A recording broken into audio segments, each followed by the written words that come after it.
अज त सफ़ा रसगुल्लो थो लॻी साहब। हमेशा तुंहिंजो धून ईअं लॻंदो आहे जीअं को पुराणे ज़माने जो भॻल रेडियो हुजे। अॼु त वरी सफ़ा मूड में वेठो आहीं, छा ॻाल्हि आहे साहब? सिपाही सटका घणी ॻाढ़ी नाण, इहो ॿुधाए त अॼु को मुर्गो पातो आहे? ख़र्चो पाणी निकिरंदो या सॼो ॾींहुं ईअं वात पटियूं वेठा हूंदासीं? साहब वॾा हिकु मुर्गो पकड़े आयो आहियां, पोयां लाकअप में बंदि कयो मांसि साईं। अमीराणो ॿार लॻे थो, ठाउको माल था छिलियूंसि। साहब हिन जो कसूर इहो हो त हिन जे घर में शादी हुई, ख़ुशी करण लाइ किराए ते दोल खणी आयो। उन दोल खे वॼाए वॼाए परायो दोल फाड़े छॾियो अथसि। वॾा मूंखे इहा ख़बर लॻी असल उन ई वक़्तु खांबाटिन खां पकड़े घीलींदो आयो मांसि। हाणे जीअं तव्हांजो हुकुम हुजे हणूंसि सतू पुत्र। वॾा पाण खे त रुगो माल खपे न, वारो कर कुटे कुटे नाड़ था कयूंसि।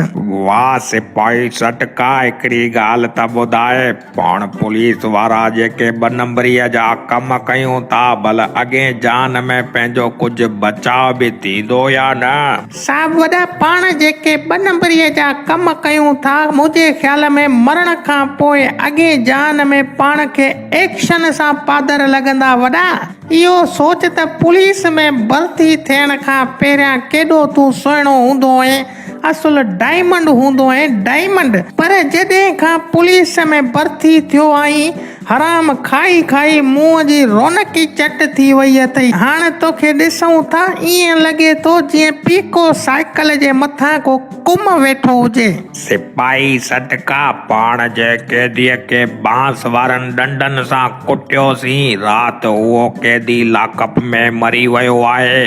उन जी लाश दप करे वई आहे। वञी उन जे वारिसनि खे उहा लाश बि पहुचाए अच ऐं कुझु ख़र्चो पाणी बि वठियूं अचिजांइ। साहब वॾा हिकु त कैदी वीचारो प्यालो करे वियो आहे, तव्हां वरी चओ था उन जे बाडी वारिसनि खे पहुचाए अचां, मथां वरी उन्हनि खां ख़र्चे पाणीअ जा पैसा बि वठी अचां।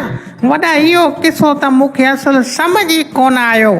अड़े ओ चबाड़ियल चीगम मुहांडरा, तरीक़ो मां थो ॿुधायां। कैदीअ जी लाश उन जे वारिसनि वटि खणी वञ, उन्हनि खे चवीसि ख़र्चो पाणी ॾियो, या वरी जेकॾहिं ख़र्चो पाणी नथा ॾियो त तव्हां पंहिंजो हिकु ॿियो माण्हू ॾियो। तव्हांजे कैदीअ जी 6 महीना सज़ा अञा रहियल हुई, पोइ ॾिसजांइ नोट कढी ॾींदई, असुल कड़कणा नोट कड़कणा।